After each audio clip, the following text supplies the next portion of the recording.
और संविधान बनाने में, भारत को गणराज्य बनाने में बाबा साहब का ही योगदान है और किसी का योगदान नहीं है। जब आप पढ़ेंगे,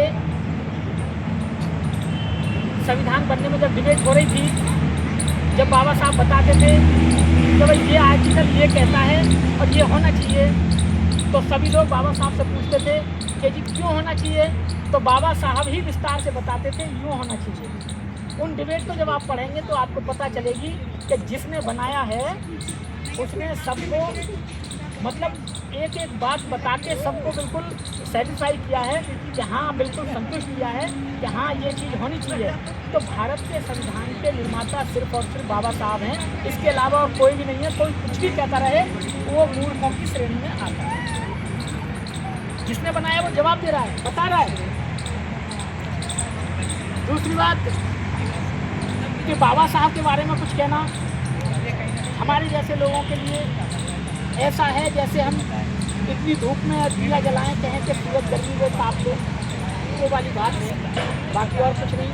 एक बड़ा अच्छा मुद्दा चला है, उसके बारे में थोड़ी बताऊंगा, बस अपना स्थान लूँगा।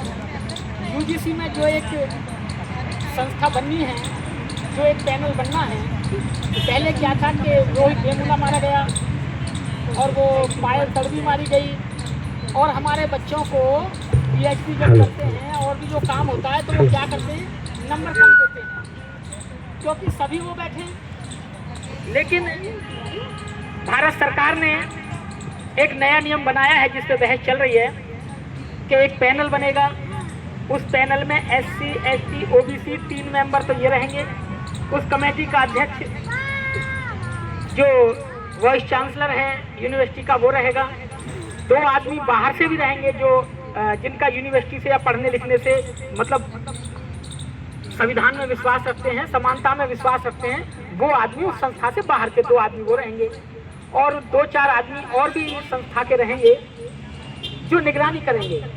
पोर्टल पे अगर किसी के साथ उसमें स्टूडेंट, कर्मचारी, टीचर्स भी तीनों बताए गए हैं कि अगर किसी के साथ कोई जातिगत, विकलांगतागत, लिंग आधारित कोई ऐसी टिप्पणी करी गई, वैसे ये जो रैगिंग होती है बंद हो गई है लेकिन फिर भी कहीं कहीं है, इस पे भी वो आता है कि अगर किसी के साथ कोई भेदभाव होता है, नंबर कम है, अगर उसे लगता है तो वो अपने नाम को छुपा के बस उसका विस्तार बता के पोर्टल पे डाल दे और उसकी इस पर जाँच होगी। जो लोग होंगे उन्हें दंड संहिता के आधार पे दंडित किया जाएगा।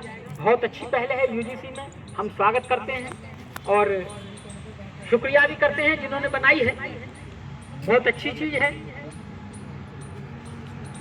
तो ऐसी चीजें बाबा साहब के जहन में पहले भी थी, लेकिन समय अनुसार बाबा साहब बहुत कुछ चाहते थे। लेकिन कहते हैं ना कि चोरी करने पर पुलिस कितने भी सख्त प्रबंध लगा दे, लेकिन चोर फिर भी कहीं ना कहीं से कोई ना कोई रास्ता ढूंढ ही लेते हैं। लेकिन सरकार भी फिर उन रास्तों को बंद करती है, फिर नए बनते हैं, फिर सरकार बंद करती है, तो चलता रहता है, चल रहा है, बड़ा अच्छा है। और इस सब का कारण है हम और आप लोगों का संगठित रहना। हम संगठित रहेंगे तो हम हर लड़ाई जीतते रहेंगे। हम जिस दिन जाति, उपजाति, गोत्र में बटे रहेंगे, हमारे साथ ऐसा ही शोषण होता रहेगा। हमारे बीच में वैसे तो बहुत वरिष्ठ हमारे साथी कहो, बुजुर्ग को हमने कहता नहीं, उनको हैं, मित्र हैं, हमारे जवान हैं, सेहरा साहब।